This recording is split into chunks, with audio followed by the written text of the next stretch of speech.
Solution ढूंढना कभी भी आसान नहीं होता। शुरुआत में लगता है होम रेमेडीज और ट्रीट से ठीक हो जाएगा, लेकिन जब हर तरीका ट्राई भी कुछ फर्क नहीं दिखा, तब हेयर एक इमोशनल स्ट्रगल बन जाता है। हमारे आज के पेशी अपने हेयर लॉस से परेशान हो चुके थे।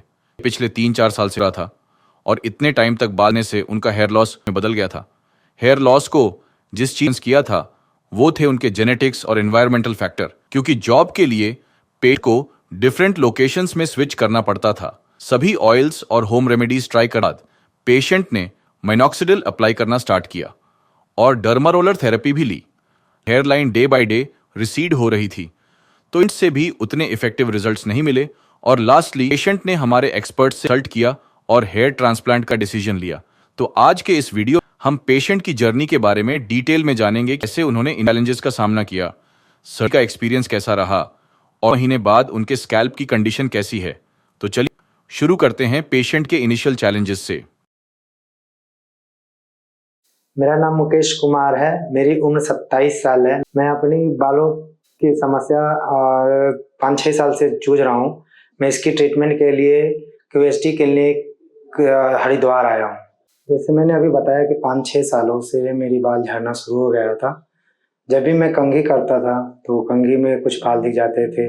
जब हाथ से ऐसे मैं करता था, खेल करके आया तो हाथों में बाल आ जाते थे। जब बेड पे सोता था तो वहाँ पे बाल, नहाने गए शैम्पू के, उस समय हाथों में बाल। कैप जब पहना है तो जब कैप निकालते तो उसमें 2-4-5 बाल रहना ही रहना रहता था। या कभी ऐसे ऐसे आपने किया तो आपने देखा कि ये साइड से कितनी सारी बालें दोनों साइड से ये झड़ गए हैं।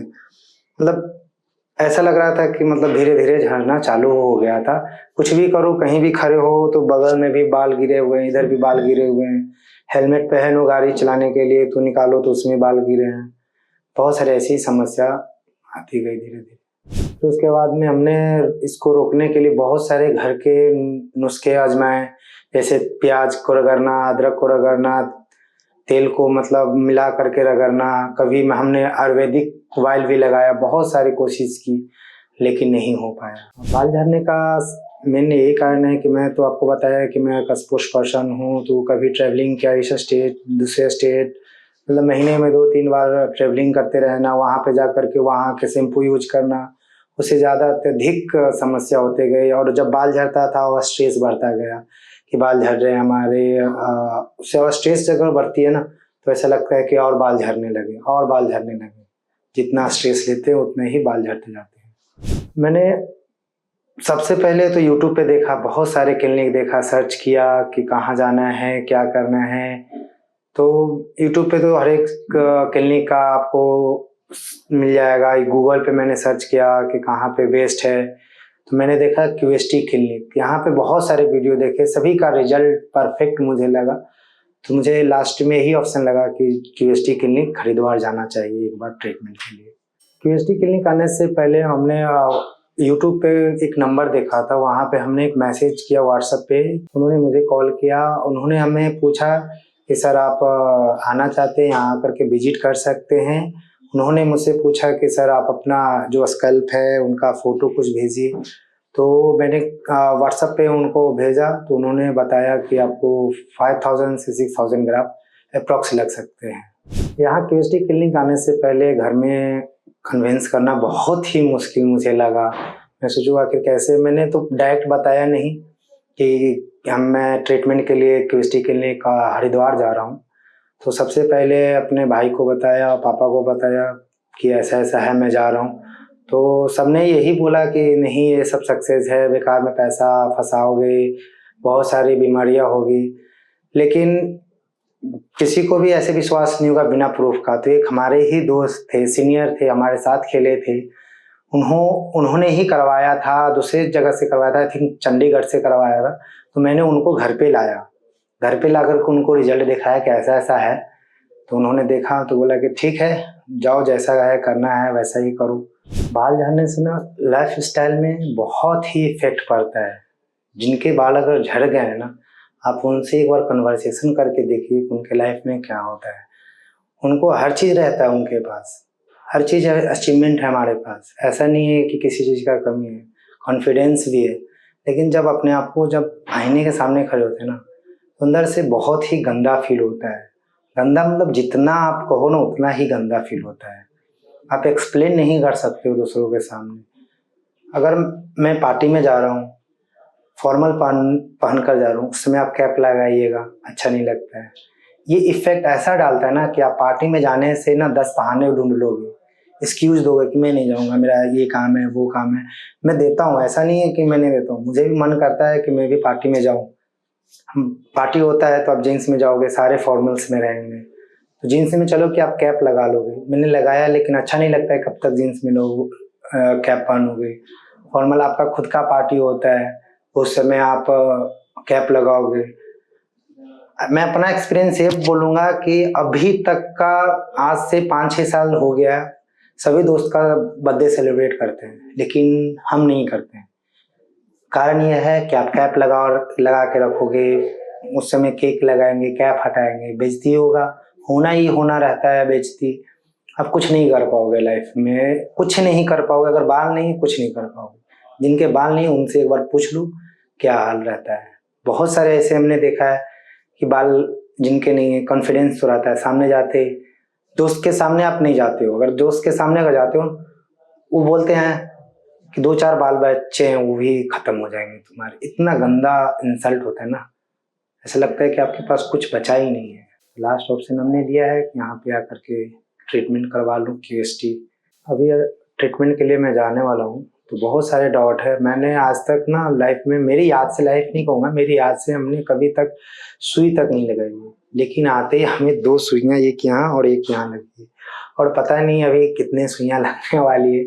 डाउट तो बहुत सारे हैं, क्या होगा, स्वेलिंग होगा, दर्द होगा, मतलब कंफ्यूजन ही है अभी कि कैसा महसूस होगा। लेकिन ये चीज़ आपको मैं ट्रीटमेंट होने के बाद ही अच्छी तरीके से बता पाऊँगा। ट्रीटमेंट के बाद मैं बस यही उम्मीद अपना लेकर आया यहाँ पे कि अच्छा सा हाई डेंसिटी के से बाल आ जाए, अच्छे तरीके से हो जाए, कोई समस्या ना हो लाइफ में, और कॉन्फिडेंस हमारा वापस आ जाए। तो अभी हम जा रहे हैं सर्जरी के लिए। बीच बीच में जो भी होगा मैं आपको अभी अपडेट करता ही रहूँगा, तो जुड़े रहिएगा मेरी जर्नी से। Thank you guys. Hair transplant से पहले जब हमारे एक्सपर्ट्स ने पेशेंट का डिटेल्ड स्कैल्प एनालिसिस किया तो ऑब्जर्व किया कि पेशेंट की हेयर लाइन सिर्फ रिसीड नहीं हुई थी, बल्कि पूरी तरह से वैनिश हो चुकी थी। फ्रंटल एरिया और मिड स्कैल्प में हेयर डेंसिटी इतनी कम हो गई थी कि स्कैल्प क्लियरली विजिबल था, जो एडवांस्ड स्टेज ऑफ बॉल्डनेस का क्लियर इंडिकेटर था। क्राउन रीजन में भी नोटिसेबल थिनिंग थी। हालांकि पूरी तरह बॉल्ड नहीं हुआ था, लेकिन एग्जिस्टिंग हेयर का वॉल्यूम काफी कम हो चुका था, जिससे स्कैल्प का टेक्सचर अनइवन लग रहा था। डोनर एरिया की कंडीशन एवरेज थी, लेकिन वहां healthy and stable follicles present थे, जो सर्जरी के लिए एक पॉजिटिव फैक्टर था, क्योंकि स्ट्रॉन्ग डोनर फॉलिकल्स से बेटर सर्वाइवल रेट और नेचुरल ग्रोथ अचीव होती है। इस पेशेंट के केस में स्ट्रैटेजिक प्लानिंग और बैलेंस्ड ग्राफ्ट डिस्ट्रीब्यूशन करना इंपॉर्टेंट था, जिससे नेचुरल ट्रांसफॉर्मेशन अचीव किया जा सके। अगर आप भी अपने हेयर लॉस या गंजेपन से परेशान हैं, तो हमारे डॉक्टर्स से कंसल्ट करें। वह आपको गाइड करेंगे, जिससे आप एक इन्फॉर्म्ड डिसीजन ले पाएंगे।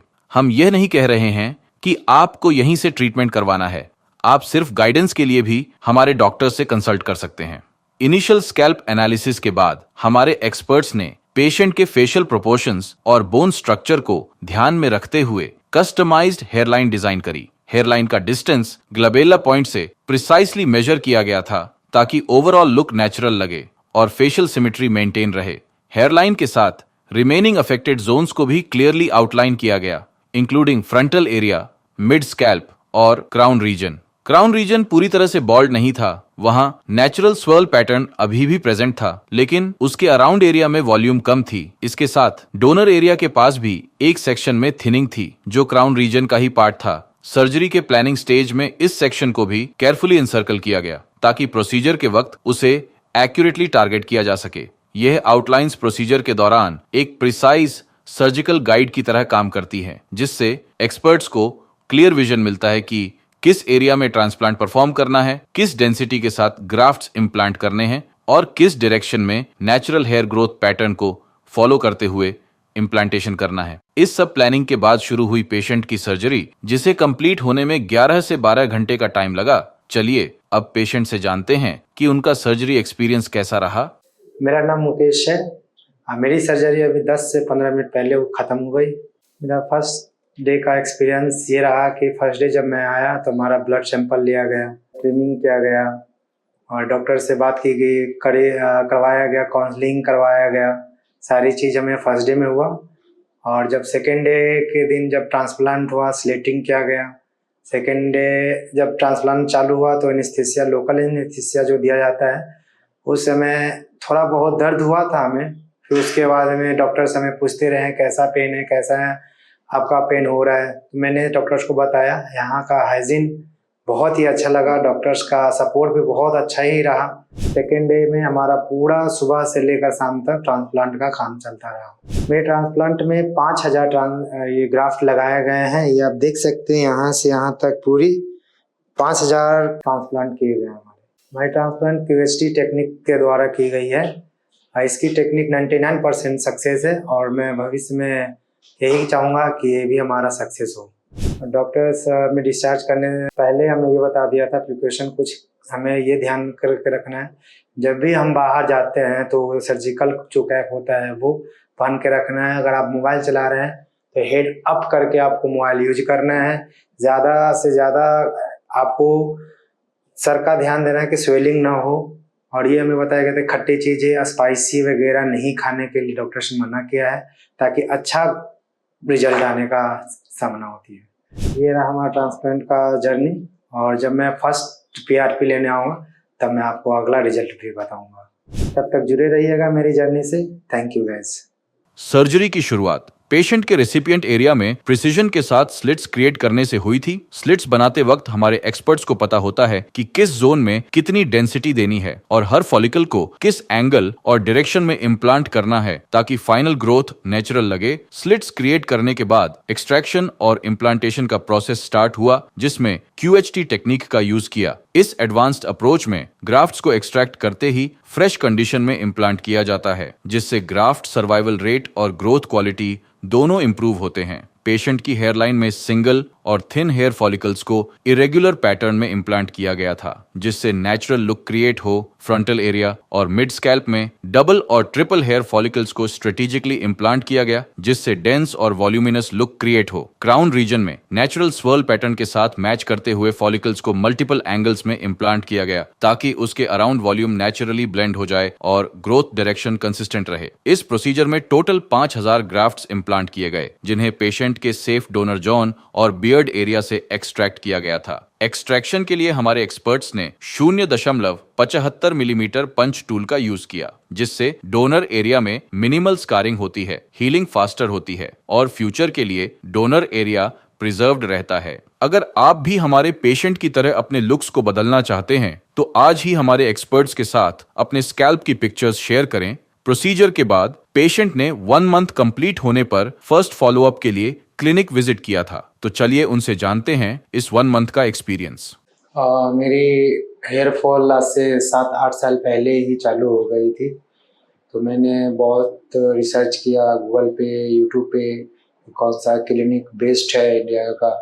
तो हमें QST का पता चला, तो मैं यहाँ पे आया 1 महीने पहले। आज हमारा 34 डेज कंप्लीट हो चुका है और यहाँ पे मैंने फर्स्ट PRP के लिए आया। मेरी टोटल ग्राफ्ट 5000 लगे थे और सर्जरी के टाइम में जो जैसा हल्का फुल्का जो पिंच करने का, कुछ चुभने का, बस उतना ही पेन होता है। कुछ एक्स्ट्रा ऐसा लगा नहीं कि हमें कोई एक्स्ट्रा पेन हो रहा है, ज़्यादा पेन हो रहा है, और कुछ ऐसा नहीं रहा। सर्जरी बहुत ही अच्छे से 8 से 10 घंटे में कंप्लीट हो गया था और यहाँ का एनवायरनमेंट बहुत ही अच्छा, क्लीन एंड प्योर क्लीन दिखा। यहाँ पे बहुत अच्छा लगा यहाँ आकर के।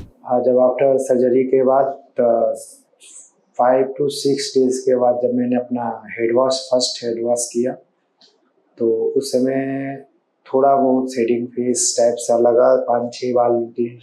और उसी दिन मैंने जब देखा वीडियो में, ग्लास में, हमारा जो ये शेडिंग फेस है बहुत अच्छे तरीके से, जितना हो सके उतना मतलब हील अप हो गया। पता ही नहीं चल रहा कि हमने पीछे से डोनर एरिया हमारा है वहाँ से ग्राफ्ट निकले और आगे लगाए। और जब मैं अपना पहला वीडियो जब ट्रांसप्लांट हुआ था उस समय का ग्रोथ और अब भी का ग्रोथ बहुत अच्छे तरीके से हो चुका है। ऐसा लग नहीं रहा है कि हमने 1 महीने 34 डेज़ हमारा कंप्लीट हो गया है कि ग्रोथ हुआ है। आफ्टर सर्जरी के बाद में डॉक्टर्स ने हमें कुछ प्रिपरेशन रखने के लिए कहा था, जैसे कि आप ज़्यादा मसाले वाले खाना नहीं खाना है, चिकन नहीं खाना है, ज़्यादा जिम वर्कआउट नहीं करना है ताकि स्वेटिंग ना हो। अगर स्वेटिंग होता है तो इचिंग टाइप का होगा, अगर इचिंग होगा सर में तो आप अगर खुजलाएँगे तो ग्राफ्ट डैमेज होने के लिए डॉक्टर्स ने प्रिपरेशन करने के लिए रखा था। और ज़्यादा धूप में नहीं जाना ओपन में, कभी भी अगर जाना हो तो एक सर्जिकल कैप मिलता था, वो पहन करके बाहर हम निकलते थे। ऐसा नहीं है कि घर में रहते थे, बाहर निकलते थे, थोड़ा बहुत काम भी करते थे, बट स्वेटिंग नहीं आने देते थे। इससे काफ़ी हमें इफ़ेक्ट पड़ा। जब मैंने ट्रांसप्लांट से पहले ना कहीं पे भी दोस्तों के साथ में अगर खड़ा होता था, पार्टी में जाता था, एवरी टाइम 24 आवर्स में 20 आवर्स कैप पहन कर ही रहते थे। लेकिन जब से मैंने ट्रीटमेंट करवाया है विदाउट कैप, कहीं पे भी फ्रेंड के साथ में पार्टी में ट्रैवल कर रहे हैं, कोई ऐसा फील ही नहीं होता। पहले क्या होता था जब हम ट्रांसप्लांट कराने से पहले मतलब फील ही नहीं लगता था कि यार कि हम इंसान हैं। मतलब नहाने के बाद सबसे पहले हम क्या यूज करते थे, कैप। शर्ट भी नहीं डाल रहे हैं, अगर कुछ पहने भी नहीं ना तो कैप ढूंढते, कैप पहन। लेकिन अब ऐसा ट्रांसप्लांट कराने के बाद ना बिंदास बाथरूम से बाहर निकलो, नहा करके आराम से, कैप का टेंशन ही दूर हो गया कि कैप लगाना है। लेकिन जब नहा करके निकलते थे ना, अगर कुछ चड्डी भी नहीं पहन रहे हैं लेकिन कैप लगाना ज़रूरी समझते थे। लेकिन अब ऐसा कुछ नहीं है, बहुत सुकून, बहुत शांति और 100% बोले तो मोटिवेशन अंदर से खुद को मिलता है कुछ भी करने के लिए। कोई भी क्लिनिक जाने से पहले मैंने डिसीजन लिया कि कौन सा क्लिनिक जाऊँ, क्योंकि हमें प्रॉपर रिजल्ट चाहिए था, प्रॉपर कॉन्फिडेंस चाहिए था। तो मैंने बहुत सर्च किया था कुछ महीने पहले, रेगुलर 6-7 महीने, कि कहाँ जाना है, क्या करना है, कौन सा क्लिनिक बेस्ट होगा हमारे लिए। तो मैंने एक बार गूगल पे सर्च किया, यूट्यूब पे क्यूएसटी क्लिनिक के बारे में, बहुत अच्छा रेटिंग मिला, बहुत ही अच्छा उसका फीडबैक था। मैंने डिसाइड किया कि वहाँ पे एक दिन जा करके अच्छे तरीके से सभी चीज़ का, एनवायरनमेंट का, कैसे ट्रीटमेंट होता है, डॉक्टर्स का बिहेवियर क्या है, बहुत ही अच्छा पॉजिटिव फीडबैक मिला एवरी जगह, एवरी प्लेस। तो मैंने क्यूएसटी क्लिनिक फाइनल किया और आकर के यहाँ पे ट्रांसप्लांट करवा लिया। और आज हमारा 34 डेज़ कंप्लीट होने के बाद हमने फर्स्ट पीआरपी लेने फिर से क्यूएसटी क्लिनिक आया।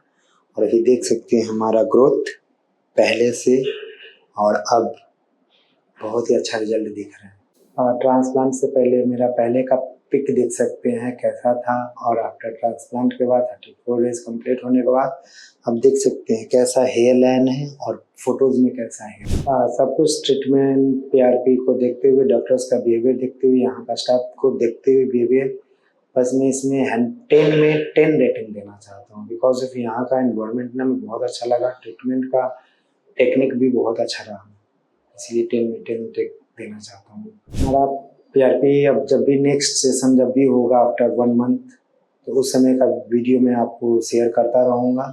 अभी तक का वन ऑफ द बेस्ट हमें एक्सपीरियंस मिला। तब तक हमारे आगे के लिए वीडियो के लिए बने रहिएगा। थैंक यू क्यूएसटी के लिए, thank you so much. First follow up visit पर हमारे एक्सपर्ट्स ने पेशेंट के स्कैल्प पर लगभग 30% शेडिंग ऑब्जर्व करी। शेडिंग फेज में transplanted follicles temporarily rest stage में चले जाते हैं, जिसके बाद हेल्थी रीग्रोथ स्टार्ट होती है। इस विजिट पर पेशेंट ने अपनी फर्स्ट पीआरपी थेरेपी भी ली, जिससे स्कैल्प को डीप नरिशमेंट मिलता है और ब्लड सर्कुलेशन इंप्रूव होता है। डोनर एरिया भी इस टाइम तक कंप्लीटली हील हो चुका था और कोई मेजर रेडनेस या स्कारिंग विजिबल नहीं थी। इसके बाद पेशेंट ने 2 महीने पूरे होने पर दूसरी फॉलोअप के लिए क्लिनिक विजिट किया था और अपना एक्सपीरियंस भी हमारे साथ शेयर किया था। तो चलिए जानते हैं उनके 2 महीने के एक्सपीरियंस के बारे में।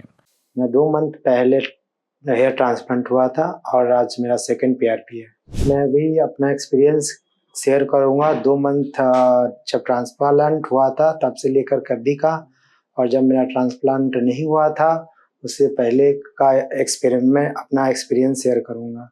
जब मेरा हेयर मतलब बॉल्डनेस पूरा दिख रहा था तब मेरा कॉन्फिडेंस एकदम जीरो, कहीं पर भी जाने का अंदर से फील नहीं होता था। लेकिन अभी जब से ट्रांसप्लांट मैंने 2 मंथ जब पहले करवाया था और अभी तक आज तक कॉन्फिडेंस बहुत ही अच्छा आया है। कहीं पे भी बेझिझक, वहाँ पे कहीं पार्टी हो, कहीं फंक्शन हो, बेझिझक जाता हूँ आफ्टर ट्रांसप्लांट। अब जब भी मैं मिरर में अपना फेस देखता हूँ ना, बहुत ही अच्छा फील होता है। कॉन्फिडेंट बहुत ही अच्छा बूस्ट होता है। ऐसा फील होता है कि अभी हम कहीं पे भी जा सकते हैं, अपने दोस्तों के साथ पार्टी कर सकते हैं, किसी भी फंक्शन में जा सकते हैं। मतलब अलग टाइप का फील होता है कि अपने आप का एक बार फेस देखने का बहुत ही इच्छा करता है। सुबह उठो तो अपना फेस देखो। इससे पहले जब बाल नहीं थे तो मिरर से इतना नफरत था, आप यकीन नहीं कर सकते हैं, ऐसा फील था। जब मेरा हेयर लॉस होने लगा था 3-4 साल पहले, तब से लेकर के और अभी तक हमने इतना गेम्स नेशनल्स ड्रॉप किए सिर्फ और सिर्फ अपने बाल के वजह से। मतलब ऐसा फील होता था जब भी अंडर 19 21 खेलने के लिए जाते थे तो ऐसा फील होता है कि मैं सीनियर एज में खेल रहा हूँ, सीनियर ओपन खेल रहा हूँ। तो तब से मैंने ना धीरे धीरे कोई बहाना करके सारे नेशनल स्टेट जितने भी हुए हमने ड्रॉप करते गए। लेकिन अभी रिसेंटली स्टेट सीनियर स्टेट पे झिझक खेला, मतलब दिल से खेला और मैंने वहाँ पे अपना गोल्ड मेडल लाया। मेरी बोलनेस तकरीबन 2017-18 के बाद से मतलब चालू हो गया, बिकॉज ऑफ कि जब भी मैं नेशनल खेलता था, ट्रैवलिंग, यहाँ का पानी, दूसरे स्टेट का पानी चेंज होने के वजह से हमारी बोलनेस दिखने लगे, बाल बहुत ही अत्यधिक। लास्ट 2022 में मतलब बहुत ही ज़्यादा हो गया था। इससे पहले मैंने वीडियो में दिखा दिया था जब सर्जरी हुआ था, और अभी का आपको आपके सामने ही रिजल्ट है। जब मेरी हेयर लॉस बहुत ही ज़्यादा शुरू हो गए तो मैंने कुछ साल तक हेयर पैच यूज किया। फिर hair patch is not good for every time, क्योंकि मैं एक स्पोर्ट्स पर्सन हूँ, तो खेलने टाइम स्वेटिंग होने के कारण ज़्यादा चांसेस रहती थी कि जो ग्लू रहता है हेयर पैच में वो छोड़ने लगता है। तो फिर मैंने लास्टली डिसीजन लिया कि अब हमें हेयर ट्रांसप्लांट करवाना है। मैंने गूगल में बहुत सर्च किया, यूट्यूब पे सर्च किया, क्योंकि ये एक ऐसा डिसीजन था हमारे लाइफ का कि कुछ भी हो सकता है। तो मैंने अच्छी तरीके से तकरीबन अप्रॉक्स 6-7 महीने रेगुलर सर्च किया, बात किया, हर एक क्लिनिक में बात किया क्या है, उनका वीडियो देखा कैसा है, क्या इन्वायरमेंट है। तो लास्टली एक दिन क्यूएसटी क्लिनिक था, लेकिन इस पे भी मैंने 3-4 महीने रेगुलर सर्च किया कहाँ इसका क्लिनिक है, कितने ब्रांच है, क्या रेटिंग है इनका। तो उसी गूगल में किसी का वीडियो मैंने देखा, उनका नंबर था, मैंने कॉल किया डायरेक्टली, कॉल नहीं मतलब मैसेज किया, फिर उनका कॉल आया, उन्होंने बताया कि अच्छी बात है, अच्छी क्लिनिक है, आप जाइए एक बार विजिट कीजिए, आफ्टर दैट डिसीजन लीजिए कि आपको क्या करना है। तो मैंने आया, डिसीजन लिया और फाइनली आकर के यहाँ पर, क्योंकि यहाँ पे बहुत सारे ऐसे सेलिब्रेशन हैं जो क्यूएसटी क्लिनिक में ही आकर के अपना हेयर ट्रांसप्लांट कराया। जब मैंने डिसीजन लिया तो नर्वस था, क्योंकि ये बहुत ही क्रिटिकल डिसीजन था। फिर मैंने यहाँ पे डॉक्टर से कंसल्ट किया, बातें किया, डॉक्टर्स ने हमें बताया अच्छी तरीके से कि कोई ऐसा इशू नहीं होगा लाइफ में, जब आप ट्रांसप्लांट करवा लेंगे आपका कॉन्फिडेंस बूस्ट होगा। तो अभी भी नर्वस है, क्योंकि अभी तो शेडिंग फेज चालू हो चुका है, 2 मंथ कंप्लीट हो हुआ है। तो ये जब नर्वस हमारा खत्म होगा, पूरे तरीके से हमारे एक नेचुरल बाल दिखने लगेंगे, तो आ जाएंगे। डॉक्टर्स का कहना है अभी है शेडिंग फेज, घर बनाने की कोई बात नहीं। जब हमारा सर्जरी चालू हुआ, एक दिन पहले, सर्जरी से पहले स्लेटिंग किया गया। आफ्टर नेक्स्ट डे मतलब हमारा मॉर्निंग 8 बजे से सर्जरी चालू हुआ, लगभग रात को 10 बजे तक, 10 नहीं 8 बजे तक, 8-9 बजे तक। और बीच बीच में डॉक्टर्स ने हमसे बात करता रहा और रेस्ट दिया, खाने के लिए पूछा, स्नैक्स वगैरह, क्योंकि पेशेंट को कोई प्रॉब्लम तो नहीं है, डॉक्टर्स हमेशा पूछते रहे। हमें सर्जरी के टाइम कुछ ऐसा महसूस नहीं हुआ कि हमारे ट्रांसप्लांट किया जा रहा है। आफ्टर सर्जरी ख़त्म होने के बाद मालूम चला कि हमारा ट्रांसप्लांट ख़त्म हो गया है, और फिर मैंने अपना फेस शीशे में देखा, देखने लायक था। सर्जरी के टाइम हमारा क्यूएसटी टेक्निक के द्वारा और अच्छा सा रहा, कोई परेशानी नहीं हुआ।